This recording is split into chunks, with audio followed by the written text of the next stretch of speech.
Hi, this is Derek Murphy of creativity.com, helping you become creatively and financially independent. Right now, I'm just answering a bunch of publishing questions. People often email me questions when they're thinking about publishing or self-publishing because I kind of have built a platform for knowing a lot about that stuff. So this question is how to name your book. What's the title? How to pick the best title or subtitle for your books, both fiction and nonfiction. Are they copyrightable? How long is too long? So that's some of the stuff I'll be discussing in this video. For fiction, the biggest mistake I see happening all the time is that most authors never search Amazon to see if somebody else is already using that title. That's really important. Usually someone will spend a couple years writing a book and they have this title in mind, so they click publish with the title, and then they find out there's 20 other books with the exact same name. So even if you're doing any marketing, you're going to be driving people to Amazon. They'll be searching for your book title, but they'll find all those other results first.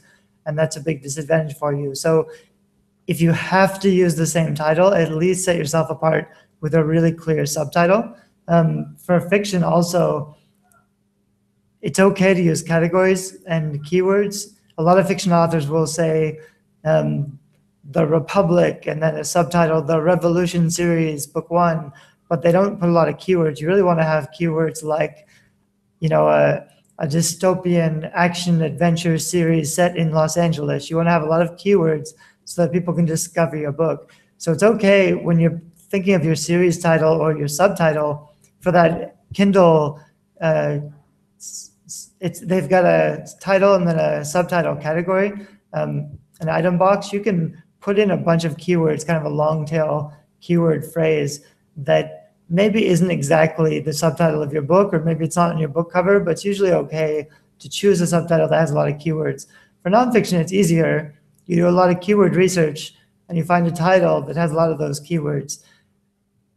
I've seen this done a lot of times when you're thinking about your personal brand. Nonfiction authors, if they're writing a book to brand themselves, your first nonfiction book is like your positioning. So it's just telling the world what you are, what you stand for. So my brand name is Creativity. It's about being creatively independent or earning money through being creative, art, writing, creating products or things, and earning money back so that you can quit your job and have a life of freedom. That's my brand. So I could write a book called Creativity. Nobody's going to be searching for those keywords, so they won't find my book by natural search results. And that'll hurt my sales, but I can use that title to brand my business. And that's also important. So you want to think, how much do you want to build your brand and how much you want to sell your ebooks? If you're just trying to make a profit, you want to focus on very specific titles that fulfill a specific benefit that people are actively searching for so that they can find you really easily. And then you want to have a lot of books with a lot of those titles that are really hitting those keywords that people are searching for. For your subtitles, as far as copyrights go with titles and subtitles, I wouldn't copyright. I don't copyright my books or my titles. Titles aren't copyrightable unless you really have a specific new word like Freakonomics. Like if you've invented a category or a brand name for yourself, that's copyrightable, and you might want to copyright that as your brand so that other people don't take it. I've seen a lot of people, there's a lot of copycats on Kindle, and if you have a successful book, like recently, well, if you have a successful book, even like the 4-Hour Workweek, the 4-Hour Workweek, those words are not new words. So it's not really, but the concept of a 4-Hour Workweek is Tim Ferriss's whole branding. So I'm sure he has it copyrighted, and if you use his brand, like the 4-Hour Guide to Spirituality or whatever, if you use that, I'm sure you'd be infringing his copyright and he would go after you. But there's a lot of stuff that's not copyrighted that does get a lot of copycat on Kindle. And so personally, if somebody copycats me, it just means that I'm doing really well, my books are successful, and they're trying to earn a little bit of my profit.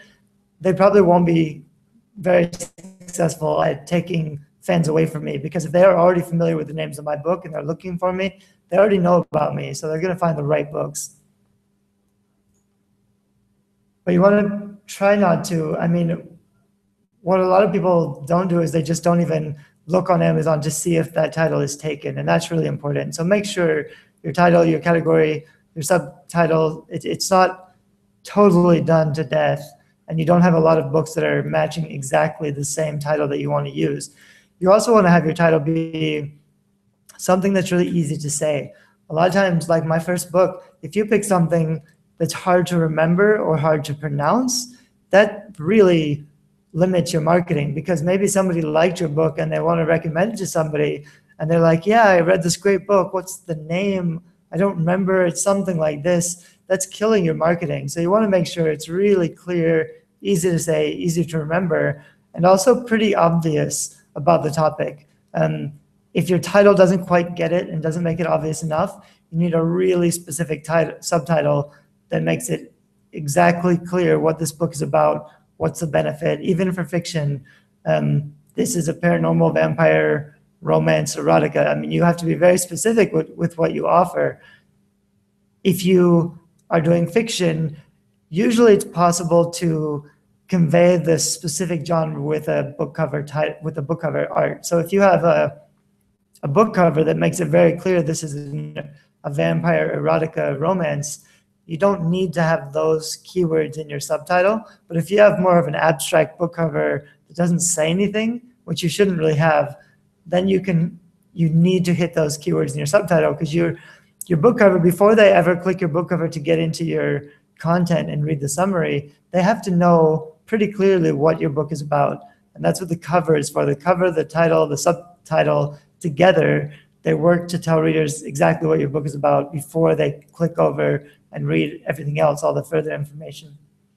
Okay, I'm going to stop this video here. The next one is what makes a good book blurb.